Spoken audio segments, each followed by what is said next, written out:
Bom dia a todos e a todas que nos assistem do Brasil. Good morning, everyone. My greetings to those of you in Brazil and overseas. I thank you for participating in another event with us, with the Managing Committee here in Brazil.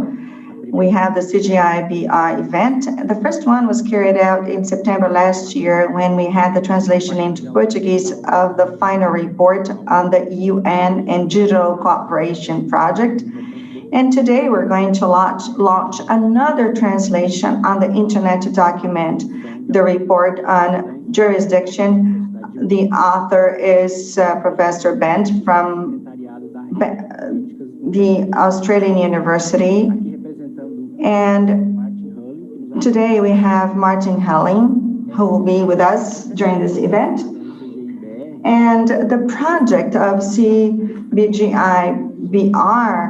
it has three areas. References has to do with increasing the number of references on internet governance, making access easier to Portuguese speakers in Brazil and in other countries as well. The event was created so that we could have a debate on the main aspects, highlighting the pillars and main aspects of each and every publication, also relating them to current issues of internet governance. I would like to highlight those who are watching us that you can download the book free of charge. It is available for download, and in the near future we will have the printed version as well. And so I hope that we will soon be able to make it available to the public in our events and our teaching events as well. Our partners always ask us for our publications. This one is one that we are all waiting for and looking forward to. We didn't have a translation or a Portuguese version.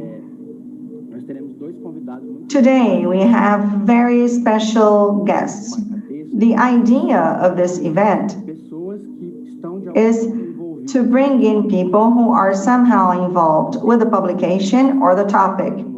So today with us we have Martin Hullin, Operations Director of the Network of Policies on Jurisdiction, and he was responsible for the preparation of a report as well as the strategy involved in the production of this document and other documents.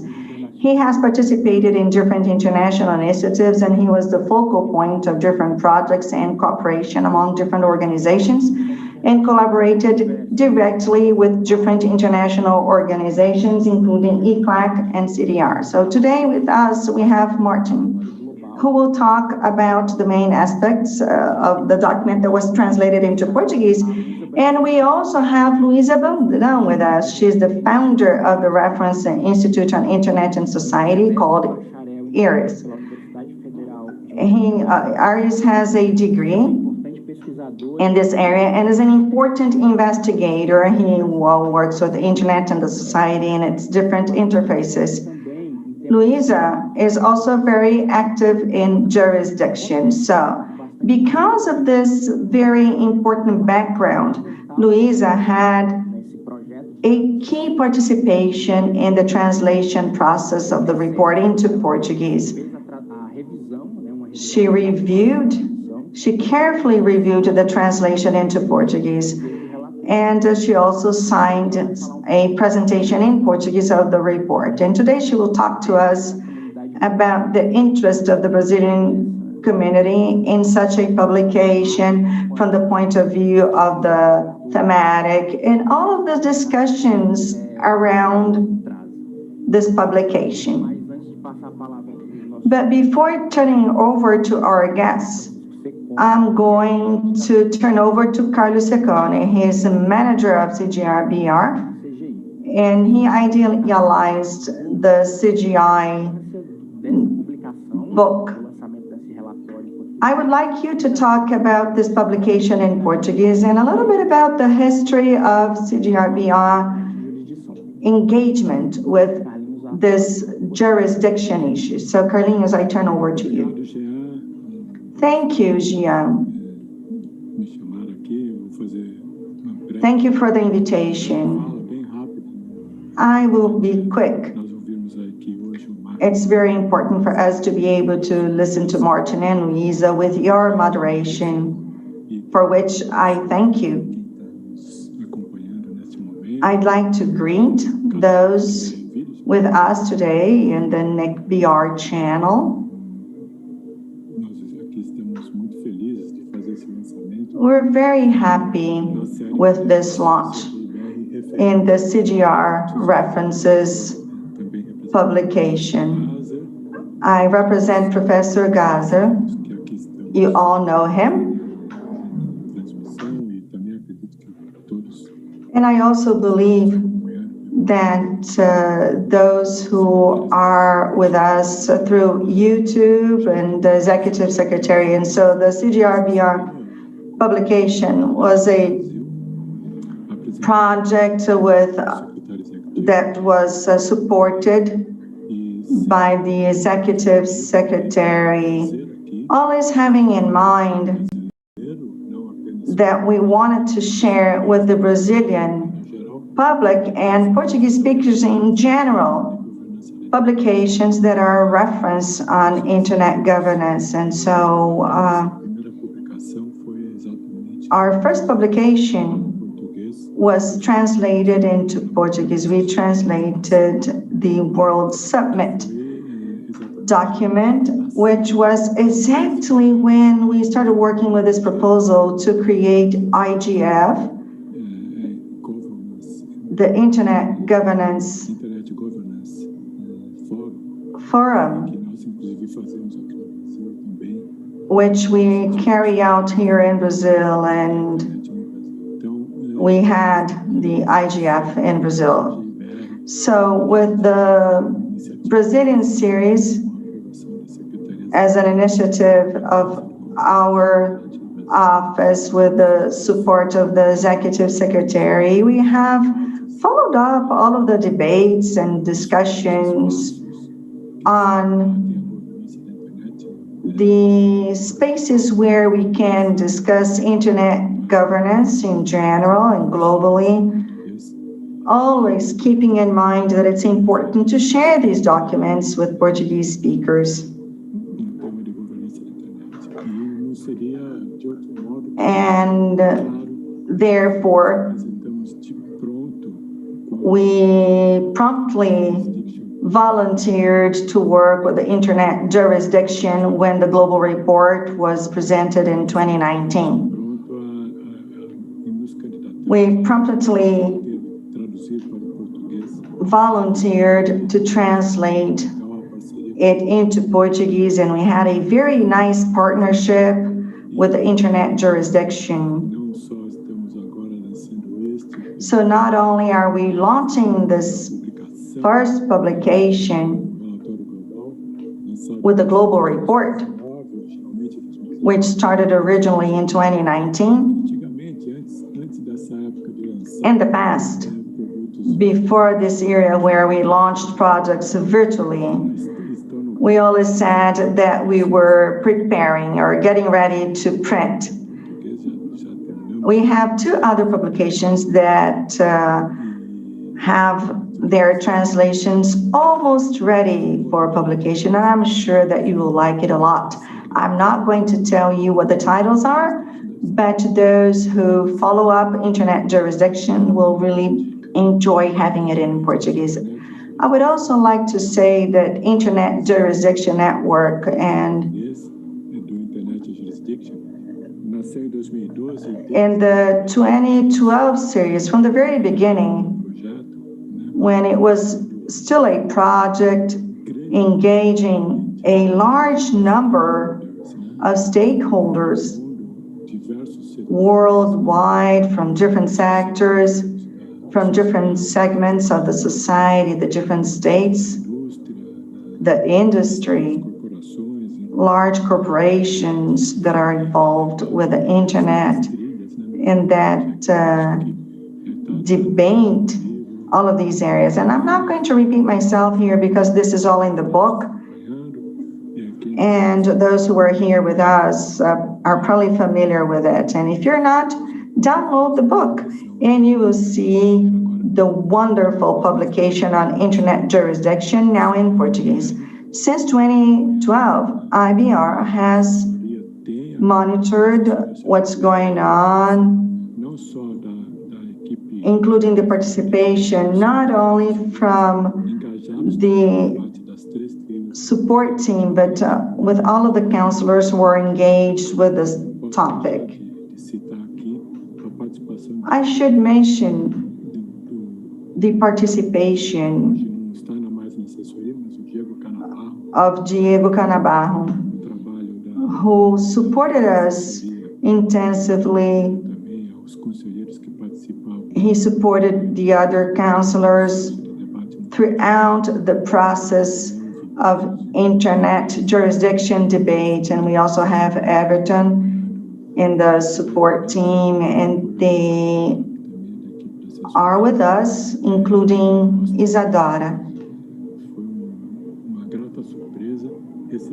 We are very pleased to receive a special thank you note from the Internet Jurisdiction team for the support they gave us in the discussions we had. It is true.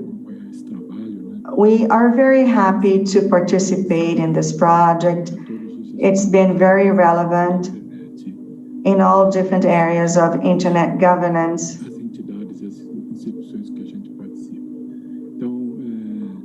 And so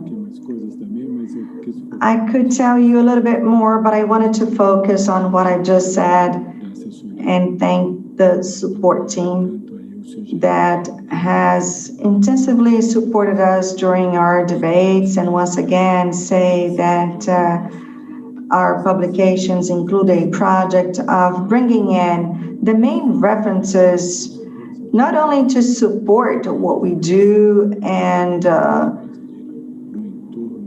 also to provide the Brazilian society materials in Portuguese of these important references. It has been very successful and cited in numerous publications, actually hundreds of papers in the academic world here in Brazil that have cited the CGI.br publications. And so you're all welcome. Thank you, Martin, for being here with us. Luiza Brandão, thank you for being here with us. She's a dear partner in this publication in Portuguese, and I wish you all a very good event. Thank you very much. Obrigado, Carlinhos. Bom, sem mais delongas, a gente vai passar a palavra agora. Thank you, Carlinhos. With no further ado, now I'd like to hand over to our dear guests. Each one of you will have around 10 minutes, and then we are going to open for a Q&A session and a discussion panel. Now I hand over to Martin. You have the floor, please. Thank you very much, Sean. And I quickly share my screen so that we see that the technology works. Can you see it? Excellent. Yeah. Firstly, let me thank you so kindly for all the words of praise and support. We are also sending this back as the partnership with CGI.br and IBR, over the course of the last few years was an essential one for us to really understand these perspectives, and we really greatly appreciate the partnership. My name is Martin Hullin, as was stated before. I'm Director of Operations at the I&J Policy Network, and I also apologize greatly that today I speak to you in English and not in Portuguese. I speak many languages, but Portuguese is yet to be added to the list, so I hope you bear with me. So to jump directly in, I wanted to start with a few words on why we actually embarked on the production of this report. And it all started with a response to an urgent call for mapping of global initiatives that came from several of our global conferences where we mobilized over 250 really senior level stakeholders from a multitude of countries. And one of the observations that we had at the beginning of these events was really that even though those were the experts in their field, every 10 minutes of each session, folks would sit there and write on, their napkins, so to speak, all of the initiatives they would hear about, all of the challenges that would be there. And it really struck us that there is an unbelievable appetite and need for a consistent overview and documentation of the past, but also current and emerging trends, the actors and the solutions linked to the cross-border legal challenges that are not only facing the internet governance ecosystem, but in reality our connected society. The report was made possible due to the support of the Federal Ministry for Economic Cooperation and Development and their arm of GIZ, the Ministry of Foreign Affairs of Denmark, also the Ministry of Foreign Affairs of Estonia. The European Commission supported us, and again also the huge thanks to the entire CGI.br team for supporting us in this spectacular translation and the enormous work that was put into to really make it stand next to the original, which is not an easy feat to accomplish, and we're really excited about also sharing it now with the Portuguese-speaking community. And community is really the name of the game here. I mean, a few words on the methodology of the report. Other than many reports that you might be familiar with, the Global Status Report and other reports that the Policy Network is producing is based on almost crowdsourcing of knowledge. Of course, we have ensured the support of Professor Dan Svantesson from Bond University to be the lead author of the document, and there was a lot of desk research that went into the development and the production of this document. But we also had the benefit of collecting over 150 interviews and data contributions from experts all around the world, also with a huge amount of experts from Brazil and from Latin America and the Caribbean, to really make this report a snapshot of the current thinking on these topics. And it is really also thanks to them that this knowledge is now available and also is relevant, because anybody can write something in the ivory tower, and we are not in the business of producing reports that will never see the day of light, but these are supposed to be documents that practitioners can use because they are so relevant. So what does the report really state? I mean, firstly, it sends a strong message of concern.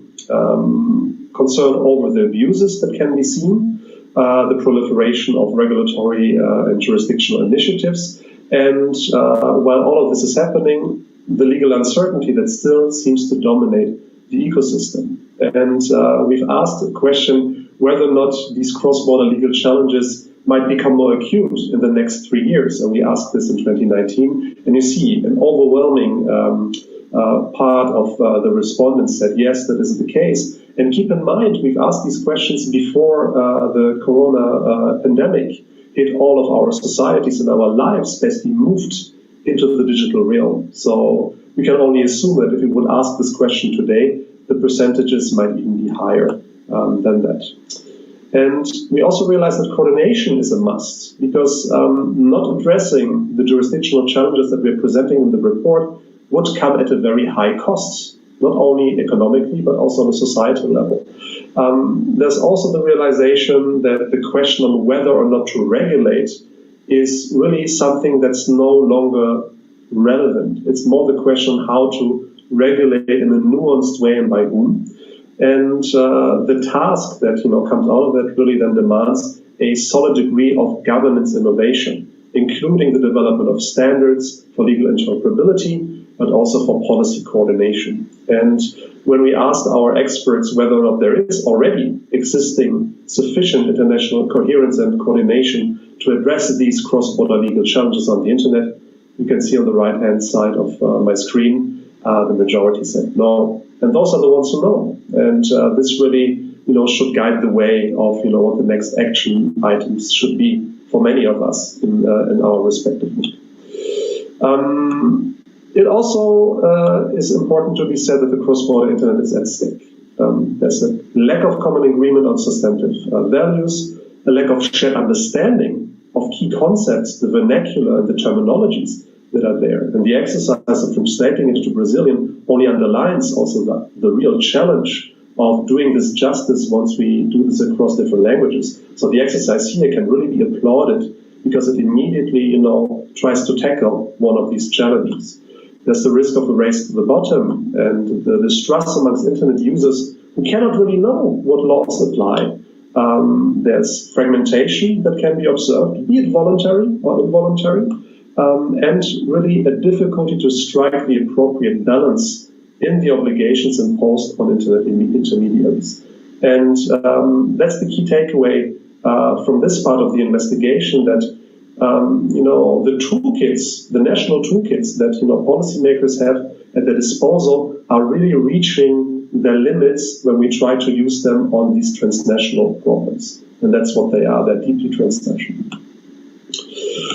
We can also observe a dangerous spiral. There's something that the co-founders of Internet Jurisdiction Policy Network coined the legal arms race of uncoordinated, quick fix public and private policy initiatives. And they come with a whole array of competing assertions of jurisdictions and prevent actors from efficiently addressing these abuses online. They hamper digital growth and the internet economy as in itself, especially in developing countries and also for smaller and middle-sized enterprises. And what is very clear is these uncoordinated initiatives with unintended consequences favor currently the rule of the strongest. And this is really, the question. How can we ensure a norm-setting process that ensures that actors and even states don't feel subject to online rules that were developed without them in a country far away? And as I mentioned at the very beginning, the findings of the report are also deeply about the future of the digital society we want to live in. Because by not addressing them, we mentioned the high costs. It's also the question on how those rules should be set and implemented and enforced. And a very interesting kind of quote that we got as part of the interviews for the report. There was always, this blame game going around when we were drafting the report that the internet is to blame for all the abuses, for all the problems. But it's the other way around. The internet is at risk to become the victim of the lack of appropriate governance mechanisms. It's not at fault. It really is the lack of these mechanisms to deal with these newfound powers and this transnational aspect of this unbelievable tool that humanity has developed that we now need to be as innovative with as the developers of the internet in itself. And this calls for this type of governance innovation that we've mentioned before with the key terms of policy coordination and legal interoperability. And now a few words on the community intelligence timeline of our organization. So as was previously mentioned, we have produced in 2019-2020 the Global Status Report. We also embarked on a very exciting investigation in collaboration with the United Nations Economic Commission for Latin America and the Caribbean, ECLAC or CEPAL, as it's known in the region, for a regional status report. We try to also give justice to the nuance and, the particular perspective of this entire region. And also here, we are excited about the prospect of potentially other language versions of this. And in 2021 and beyond, we will embark in one step on an additional African regional focus, but also we'll keep investigating the types of activities that we can dock onto the Latin American and Caribbean region, in addition to just producing the reports, but now seeing how we can actually implement and facilitate action on the basis of these findings. And before I wrap up, I also wanted to quickly share with you one of the observations from the regional status report, which we found quite striking, and it was linked to the question of foreign regulatory initiatives' influence on current regional and national proposals. And there we interviewed 50 plus key experts. And also here it was very interesting to observe that there seems to be rather much, inspiration being taken, but it raises a question: is this positive cross-fertilization? Is it a replication process? And how does this hold up, especially in context of certain normative differences where these regimes have been developed? And one of the two examples I wanted to bring here, just as a conversation starter for later, was the Costeja case on the right to be forgotten, and also what surely many of you relate to, and the right to be remembered. How do those normative frameworks fit? And of course, the privacy protection in form of the GDPR, and whether or not it can be considered a global concept, and what the perception would be across the Latin American Caribbean region on this question. So I would like to wrap up there. Thank you so much again kindly for the few minutes that I had at my disposal to just share really the very, very top crop of what the vast 300 pages of this report contain. I would be very excited to discuss with you further during the Q&A. And muito obrigado. So I keep learning. So thank you very much. Obrigado, Martin. Thank you, Martin. Before I give the floor to Luiza, let me highlight something which I had forgotten to mention initially. So this session is being translated simultaneously. That can be accessed via our YouTube channel and Zoom. So, Luiza, now I hand over to you. Thank you. Thank you, John, and good morning to all of you. As John has just introduced me, I am Luiza Brandão, and I am in charge of IRIS, which is a reference institute. This is an NGO which has as its main focus research to understand internet impact over the society. We try to advocate at our institute some topics which are aligned to internet and jurisdiction issues. We have a number of surveys and research over that topic, but I'm here today as a researcher to address cross-border aspects in the internet, and this is the reason why CGI has invited me to be one of the speakers here today, and also to support the global report, and also to collaborate in future internet and jurisdiction publications. I also would like to thank for this wonderful opportunity. I would like to thank Carlinhos, Vinicius, the whole CGI.br team, who did whatever they could to make a very precise and reliable report. And here we are launching this report with an extraordinary content, which is a result of a careful work and endeavor of a translation, which will reflect a joint effort really to rule out some language barriers that some Brazilian authors may face regarding topics, issues, resources, and a number of initiatives that are based on internet and jurisdiction. I'm also very glad to be able to share this panel with Martin Hullin, as I really appreciate everything he does. As a researcher, I believe that all his study and source of research is very important to understand not only the global status launched back in 2019, but everything else that we have been doing since 2012.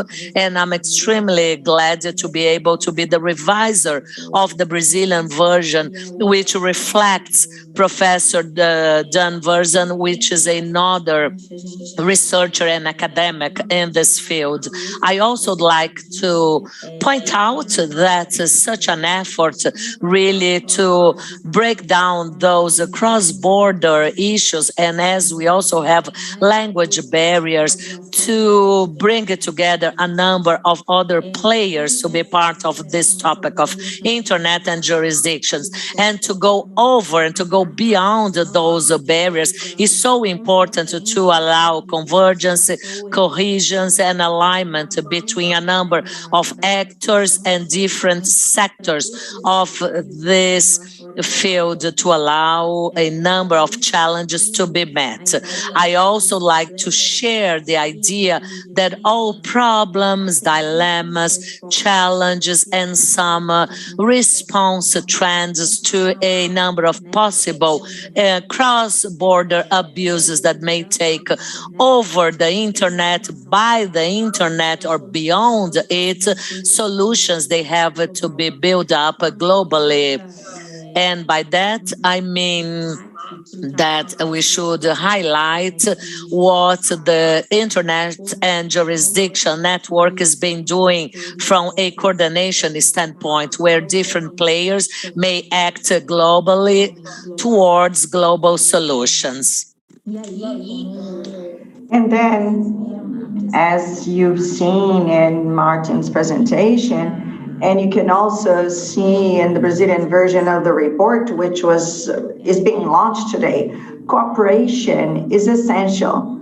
The report introduces some possibilities for the development of cooperation channels, among them the capacity building of different actors so that we can better understand the different levels of solutions for the dilemma and transnational issues or cross-border issues. Within this context, where we have different cross-border challenges, Brazil is a very relevant stakeholder, not only because of its background, and Carlinhos also mentioned it. We have been very close to all of these internet jurisdiction issues, and we actually immediately proposed to have an official translation into Portuguese so that we can have this partnership with the Policies Network, which produced the report, but also because Brazil is a very important stakeholder in international diplomacy. We have some important names who have encouraged us to adopt, and therefore Brazil has worked extensively in different areas, and we wanted to lead this process because it honors our past and it honors Brazilian diplomacy. We are a very important market in digital economics, and so all of the dilemma included in the report have an important impact in our country, in addition to the three pillars of including the judiciary, legislative, and executive. We have important aspects that are involved, and also our country has a very important internet governance framework.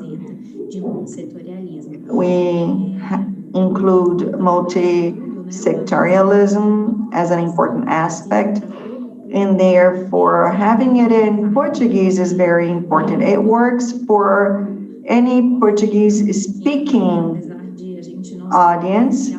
Even though we are not an official UN language, a lot of people speak Portuguese throughout the globe. And this Brazilian version, produced here in Brazil, reflects how important our country is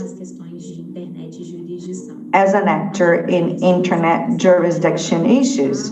And furthermore, we have an opportunity here to capitalize these topics to other stakeholders so that are involved, so that they are bringing their perspectives, identify challenges. And one of the ideas presented by the report is that transnational is the new normal. In different areas where we discuss internet jurisdiction, it is stated that even though the state, as we understand it, even though it has historically been organized so that transnational organizations are the exception and not the rule, and so that all of the aspects would be within the national borders, what we have today, and actually for a few years, is that the intersection points with other countries makes this transnational aspect the rule instead of the exception, where we have the internet and the relationships that may be developed and the actions that may be taken using the international computer network, which is the classic definition of internet. And therefore, having this notion that basically everything we do, regardless of the sector, regardless of the field, has some cross-border aspect because of the internet is also one of the reasons for which the Brazilian version is so important. It will offer an additional resource, an important one, on the global status of internet jurisdiction, prepared by Professor Svensson with methodologic rigor and different interviews. And therefore, it is a very robust resource where Brazil is mentioned in different topics that invites the Brazilian public, encourages it to participate more actively in internet jurisdiction issues so that they can see it in their lives. And in this sense, for every Portuguese-speaking person, it will help them overcome their language barriers, enable them to develop an ability to criticize and better understand. I will also talk a little bit about the language challenges, the linguistic challenges. I can tell you that translating is not easy, and the report itself mentions that one of the challenges for cooperation is the language barrier. There are some topics that do not really make sense when translated to other languages and other legal systems in regards to the internet, but we now have an initiative that tries to overcome this challenge. We had different discussion on specific topics, their context, on how we can use a certain phrase or expression, things that make sense in English, but sometimes in Portuguese, the translation simply doesn't work. And so the care and dedication with the translation into Portuguese on the Internet Jurisdiction Report. And I had the honor of contributing with it. But it shows how complex this issue is, and we have very specific use of the Portuguese language. I could talk about the different expression here for hours,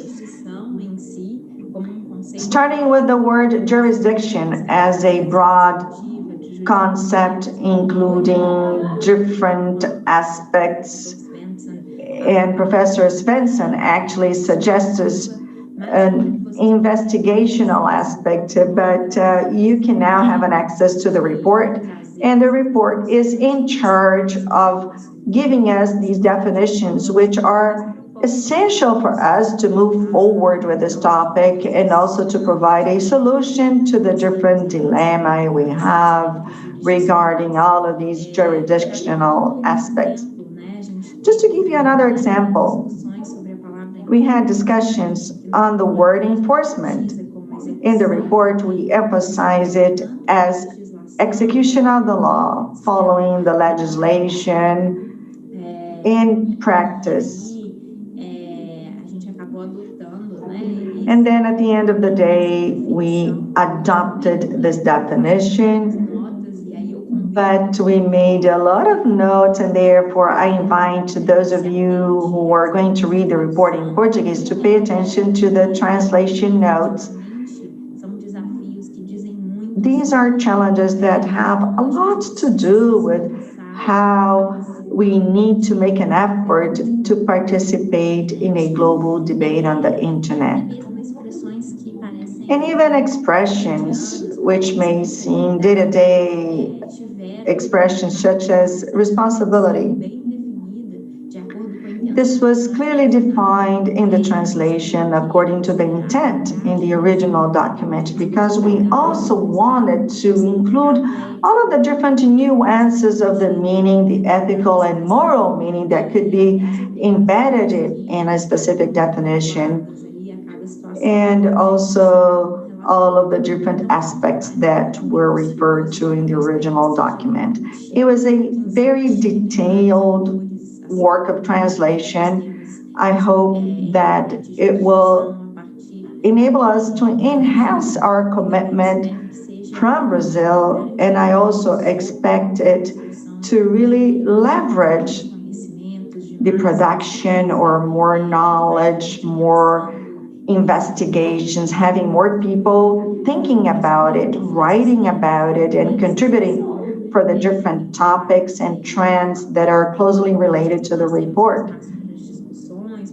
I think that we'll have an opportunity for the discussions, to exchange ideas on the global internet jurisdiction report.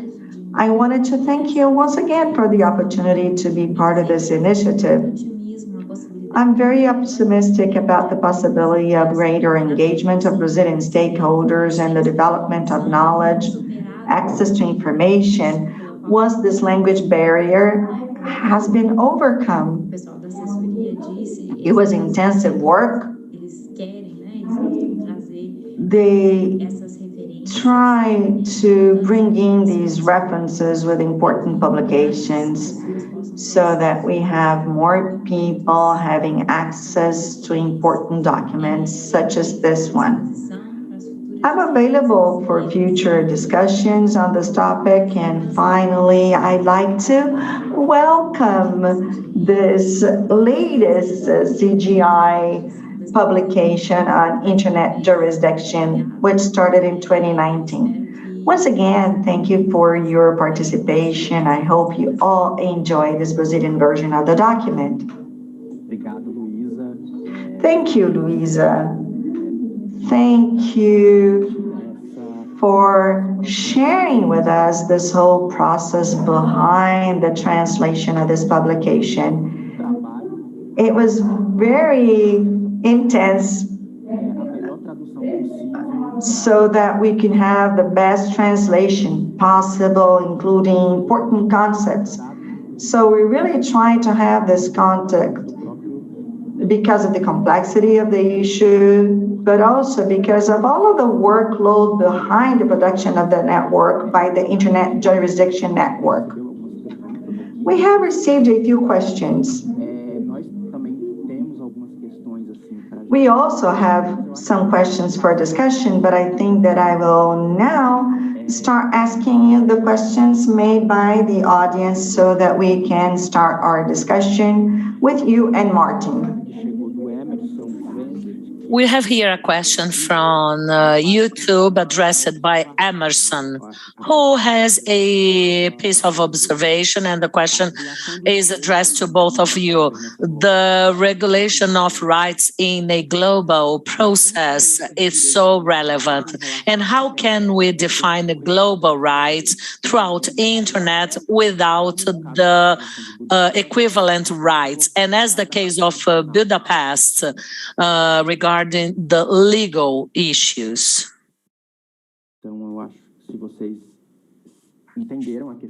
I don't know if you got the question, otherwise I may repeat that. No, I think it's already clear. No? Well, Luiza, or shall I answer? Who do you prefer? Luiza? Pode ir. Ok. Eu vou procurar endereçar I'll try to start answering this question, and then Martin, please feel free to interrupt me and to jump in or to add anything. The discussion upon digital rights that has been followed by rights and duties by all stakeholders, states, civil society, subjects. That's why we talk about these multi-stakeholder efforts.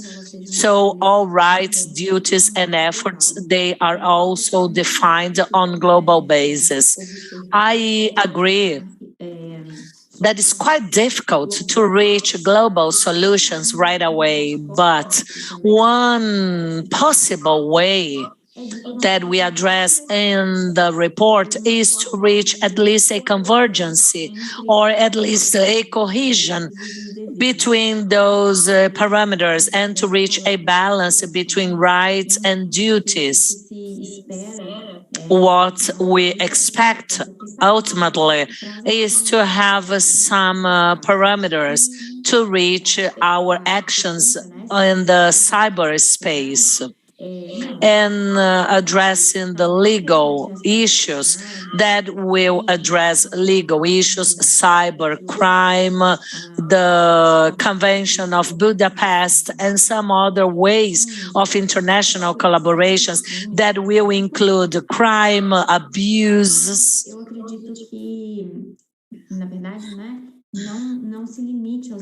But that does not restrain to legal issues.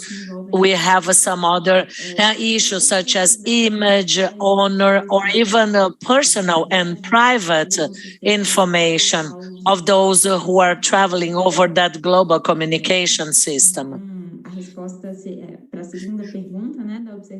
And this is my answer. So that does not refrain to legal aspects, not only.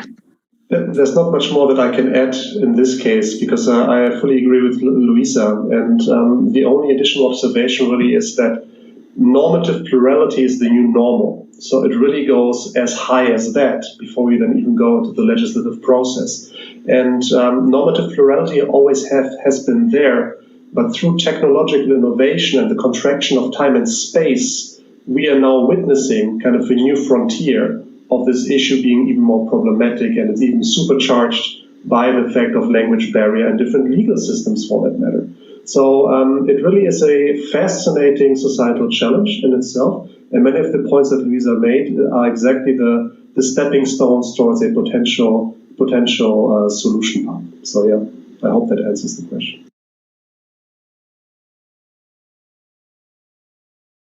Tá ótimo, obrigado. Bom, tem mais uma pergunta aqui também chegou pelo YouTube. We have another question from Jacqueline Trevisan, who also asked from YouTube. And I guess this question is addressed to Martin, but Luiza may jump in if she feels like.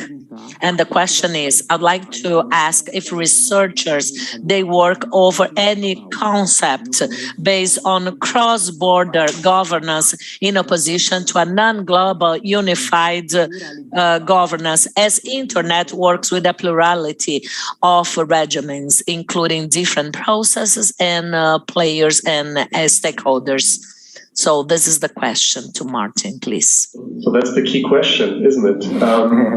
Yeah, so of course, yes. So it really is now almost a race to investigate the next kind of research topics that do justice to exactly this polarity that our interconnected kind of world is facing. And there are different ways that this is currently being investigated. And given that I&J is a multi-stakeholder structure, we are very lucky to find ourselves at the crossroads right now of seeing the different models and the race to solutions, which is a good thing, but it also is something that makes us wonder, because you have the established players like the major international organizations, or the infrastructures agencies that have by themselves research departments. You have the OECD and other very research-driven initiatives that are also trying to find through their framework, through their kind of viewpoint, certain solutions. And there's this multitude of new types of organizations, such as the I&J Policy Network, where we are trying to at least have a framing exercise before we rush for these solutions, to really try to first frame and ask the right questions before we then can really have concrete pathways to solutions. So to answer the question quickly, yes, there's a multitude of research going on, but there's by no means kind of a contender that, has all of the wisdom and all of the solutions. It's now more than ever a question of how can we channel all of this goodwill on finding, the suitable governance in a way that doesn't make the problem even bigger by the unintended consequences of many parallel solutions that for sure will come, and the question of territory and kind of turf of the different initiatives, government, states. So that's something that will be quite interesting to observe in the coming years.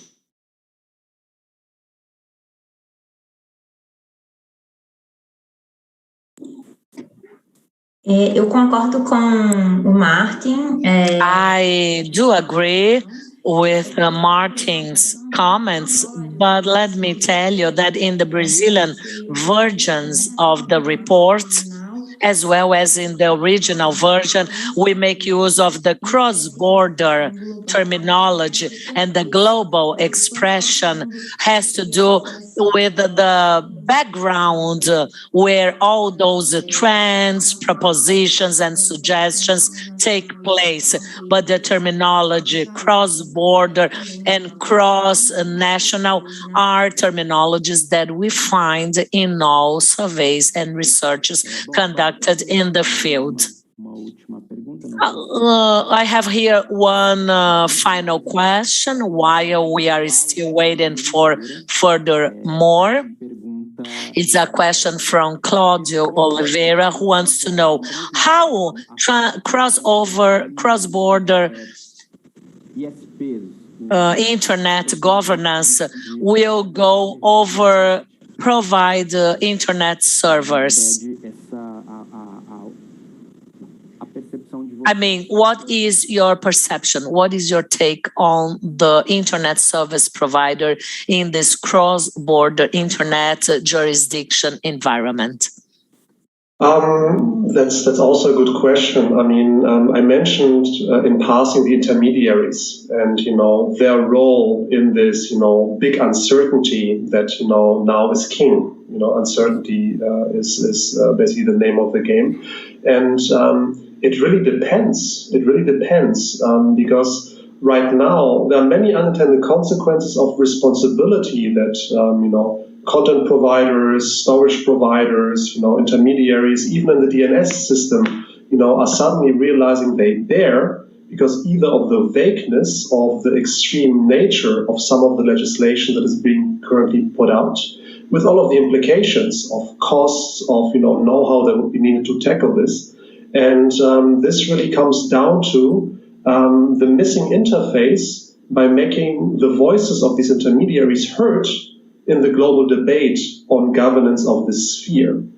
Because, what is really, again, very striking, and in my previous life I worked in the environmental sector, and there are a few kind of parallels that could be drawn by even the technical language barrier that we have here. Because, when you look at the legislation part, there is a lot of law background, there's a lot of international relations or policy background there, but the language that is spoken by the technical community, the realities of what is possible with AI or automated moderation system, etc., follows a completely different school of thought almost an engineering background. And also here we have a real collision of these types of approaches to problem solving. And also here we are trying to play an interface to not only translate languages, but to translate between those two decision-making silos. So, and that's an ongoing challenge, but there's a lot of effort now focusing on that also as a kind of a learning experience from other major global challenges, including the environmental discussion of engineering and political decision-making. Essa é uma pergunta ótima e que, por um lado, também justifica esse... This is a great question which also justifies all these issues where we have to translate not only literally a language, but also to translate technical issues where other voices such as intermediates and SMEs could be heard, such as small internet providers. That's why we do need further voices participating in this panel discussion.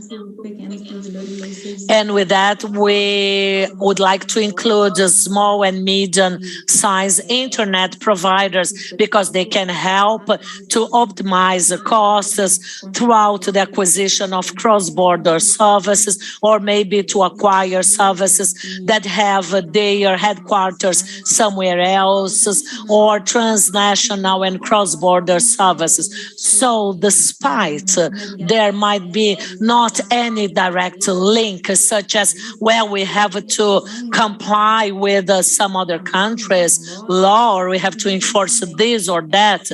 But depending on the size of the business, let's not forget that we have additional interfaces, and we do have to invite other voices to be part of this cross-border debate. Thank you, Luiza. We still have some other questions regarding the production of the global report itself. And now I would like to ask you, Martin, during your talk, you highlight the interoperability terminology within a context where there is a number of different players, such a stakeholder diversity, sort of speaking. So could you elaborate a little bit more about this relation and interaction between the different stakeholders, and what were the main challenges that you had to face, especially as to engaging with the high-level stakeholders? If you could elaborate a little bit more about this production side of the business. Thank you, Sean. That's also a great question, and one that it's kind of a side of how the sausage is made that is rarely talked about, because it's the trick of then producing something with so much community engagement. So let me start at the beginning. So when we were considering to embark on the production of this Global Status Report series and the following initiatives, it was from the get-go and non-negotiable for us that we include our international community as much as we can. But knowing the challenge of not only having time and contributing to research papers and filling out questionnaires, we early on were very aware that we need to propose something pretty special when it comes to what we would like to produce for not only our community to engage, but especially these high-level key experts that they're booked out for months, and their days and their times are very, very precious. So the way that we try to accomplish this is in different ways. The first is that from the get-go we made it clear that there would be an acknowledgement of the contributions in the report, but it would not be attributed. What does this mean? It means that we would provide a safe space, especially for governmental and commercial actors, to share their know-how in part of very structured questionnaires, but we would always follow the circulation of such a questionnaire with tailor-made interviews, be it 15 minutes or an hour, depending on availability, and we would just basically, not give up to get this person on the call. And if this person or this entity, because there are entities that have departments fill out these questionnaires, but if they have filled it out before our call, we could use this time to then dig deeper, have a qualitative discussion, do a bit of gap analysis, and they would feel almost more secure in sharing this type of information, and be then even prouder to be acknowledged in the final report because they had the feeling they were heard and they could vent about their frustration. because that was one of the key motivators for many, that they appreciated that somebody went out to investigate these types of challenges. And we rarely had challenges to then actually get an ear and, get feedback from them. Another thing that we also try to do very early on is to work with multilingual data collection. So we really refrained from circulating one word file, which is an English version, and you figure it out type of thing. But we really went above and beyond early on in not only translating these data collection surveys into a multitude of languages. I think we had a Portuguese one, Spanish, French. So we really, try to do this justice. And we used English as the drafting language, but we had a big envelope for the translation of these surveys actually to go back. So in reality, the report that is presented, or the book that is presented today, has been translated twice from the raw information that was there, while still trying to, do justice to this type of information. And last but not least, really this acknowledgement of these contributions is also something that then later on, once the report has been launched, and we did this at the IGF 2019, the last one in person in Berlin, this also then enables us, together with these partners, these contributors, these basic interfaces, as we can see them, to then talk about implementation, about follow-up activities, because they took the time, they are familiar with the findings, they looked up if their name is written correctly in the document.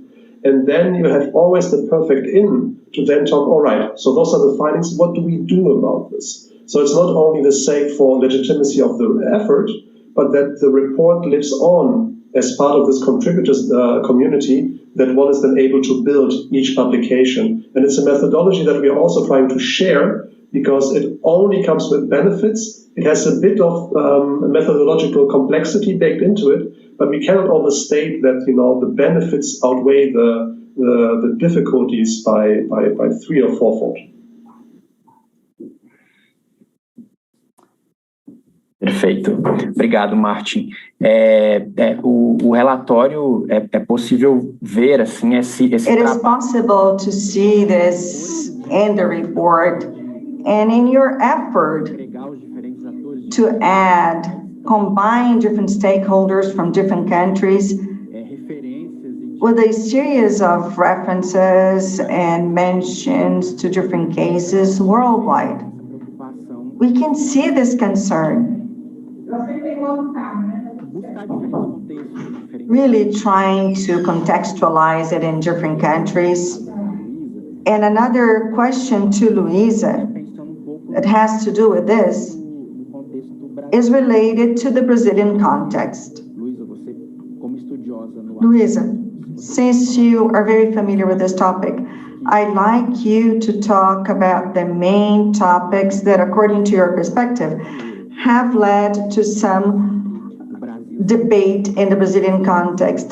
We know that we always have so many questions around here in Brazil, but since you are very familiar with this topic, could you talk about this? Thank you, Jean. I mentioned briefly how Brazil is facing these topics, and it's important to be able to mention them.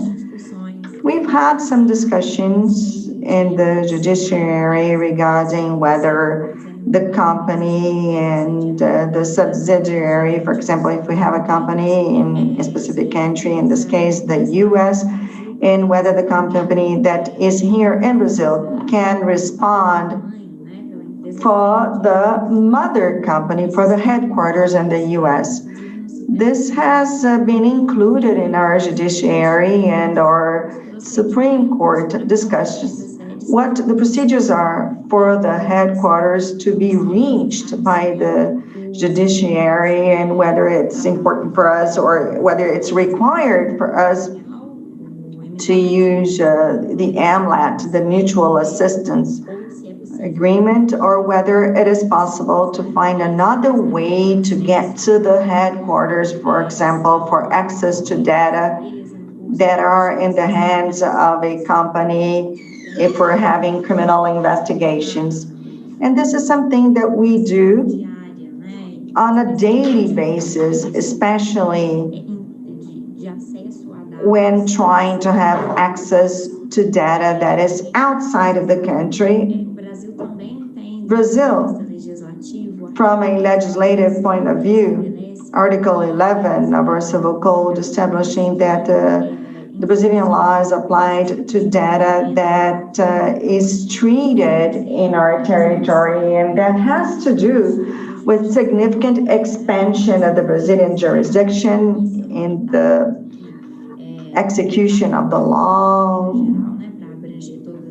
And this is to include all of the different operations mentioned in the civil framework. And so this approach is also mentioned in the report, and it is something that should be followed up by those who want to study and better understand it.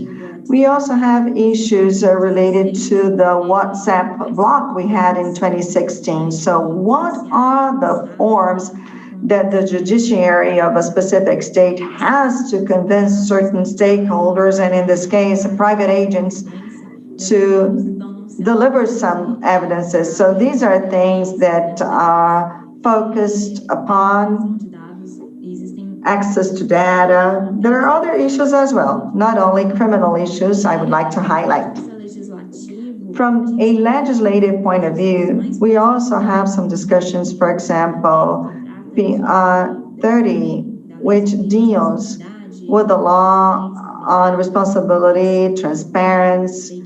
It is called or known as the fake news PR. It has some transnational aspects. For example, if the fake news comes from other countries, and on how we can get to the source of information that is not limited to Brazilian territory. We also discuss compliance to Budapest Convention that deals on cybercrime. There's a lot of discussions on international cooperation mechanism. Today here in Brazil, we have a data protection law that is intended at bringing in references so that we can provide guidelines to Brazilian stakeholders, and also international data transfer protection patterns that are compatible, for example, with other legislations.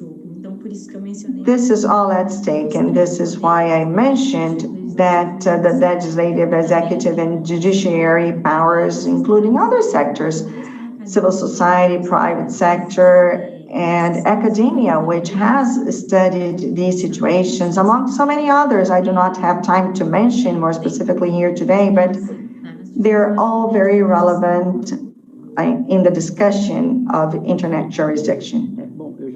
Perfect, Luiza. Since you talked about this, I would add another question.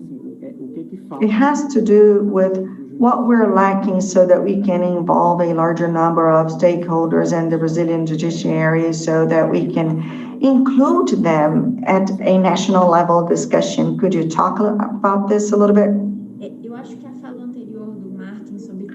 Martin mentioned it. He talked about how we can engage high-level stakeholders. It has to do with our internal needs. We're talking about a public which is often frustrated about the transnational designs and as with the way things are today. For example, international cooperation, access to cross-border data. This audience somehow is in contact with internet jurisdiction issues, but it seems to me that we need to have more discussions, being able to offer reference materials and demonstrate that the challenges, even though they are not the same challenges as other countries face, many of the challenges are shared. So we can go after inspiration, find cohesion that is not unilateral and are based on the use of these resources. Right now, we're trying to address the lack of resources, source of references in Portuguese, so that a larger number of national stakeholders, especially those who apply the law or those who are developing regulatory standards, can be in contact with these trends and the possible impact of their choices.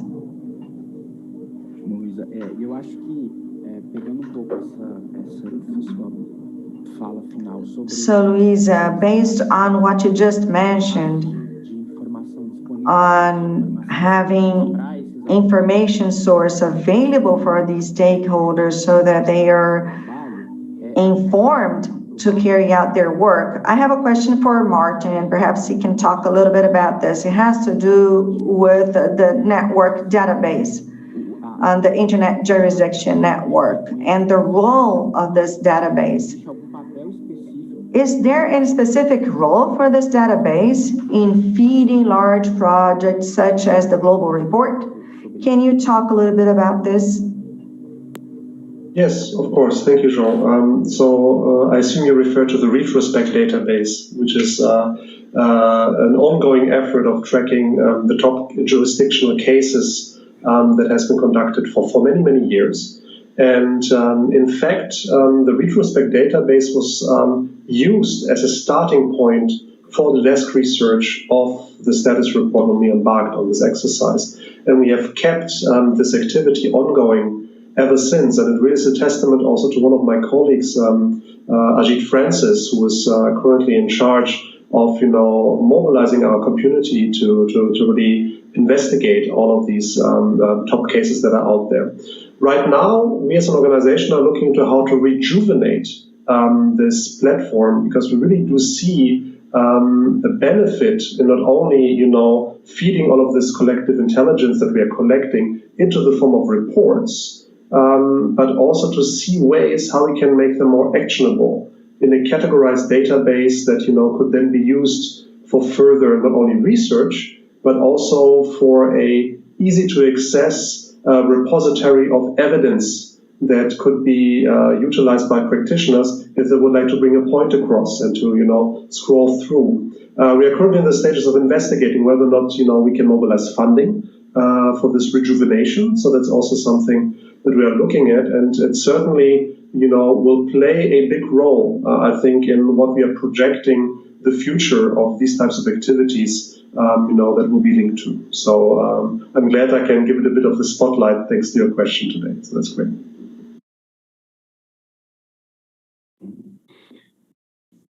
Obrigado, Martin. Bom, a gente já está caminhando. Thank you, Martin. We're moving towards the end of our event, and I would like to know if Martin or Luiza would like to add anything. Anyway, I turn over now to Carlinhos so that he can share his final message with us. Carlinhos?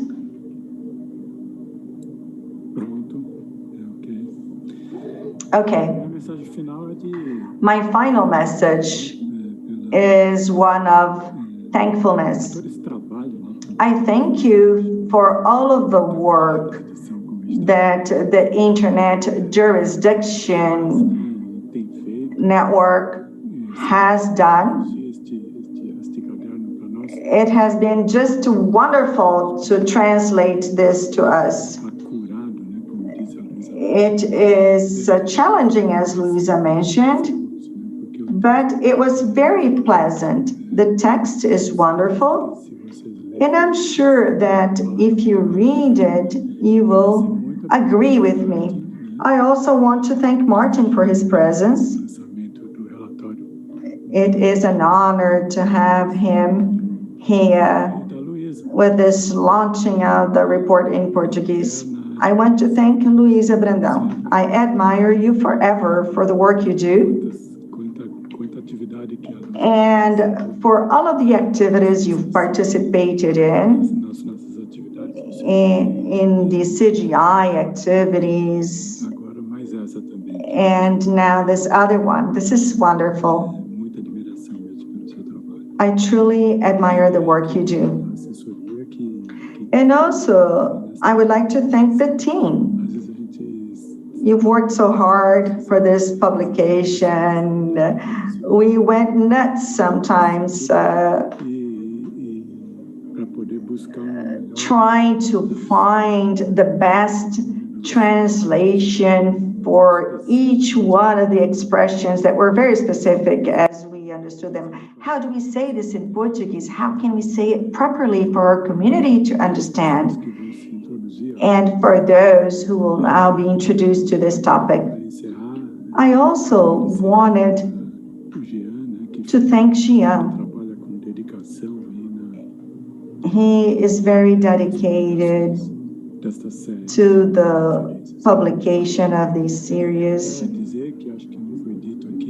And I'd like to add, I don't know that this has been mentioned here yet, but for you to have an idea of how difficult it was with the translation, we have 794 translation notes. We visited every single one to make sure that they were properly indicated.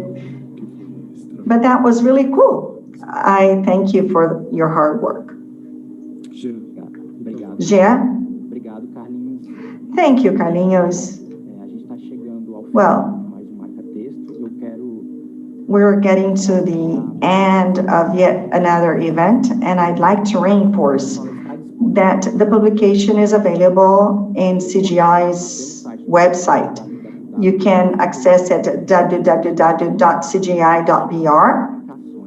and then check the publication tab. I'm going to share the link with you. You can see where it is available, and this is also the cover of the publication. At the website, you will also find all of the other publications, the other editions, as well as Nick BR's publications. To wrap up, I'd like to highlight that we will soon have another launch. We're going to have other publications in this series, including the Internet Jurisdiction Network. And as Martin mentioned, we have a regional report which was launched recently, and it is focused in the Latin America and the Caribbean. And also, that is being through a translation and a publishing process, and also the translation is being revised. So very soon we expect to have that available in the Cadernos series. And this is a partnership between the ECLAC and our institute, and that has been written by Professor Carlos Afonso Souza, who is the director of the Institute of Technology and Society, ITS Rio, and also he's part of the academia. Any further CGI.br and Nick.br actions, do not refrain from visit our social media, our websites, and I couldn't emphasize more to thank Martin Hullin for his participation and Luiza Brandão to be here and all his competence and skills to help us to offer this publication and this rich content in Portuguese. On behalf of our steering committee, I'd like to thank you all once again, also our dear participants, and hope to see you soon again in the near future. Jean, if we still have a few minutes left, let me emphasize the communication team, Nick.br, everything they have done, and also the PW Rose efforts. They did a wonderful design and computer graphics job. Thank you, Pilar, and thank you all the communication team, Caroline Davo and her team. And now I'm done, I promise you all. That's it. So to everyone who was part of this publication, our translator, our graphic design team, and the Nick.br communication team that always supports us, not only in the publication of this manual, but all other publications, not only the offline events in the past, but also the online. The Marca Texto online event is a result of the pandemic efforts, and now we are able to advocate, communicate, and publish our activities online. So stay tuned and hope to see you soon again. Have a lovely day. Goodbye.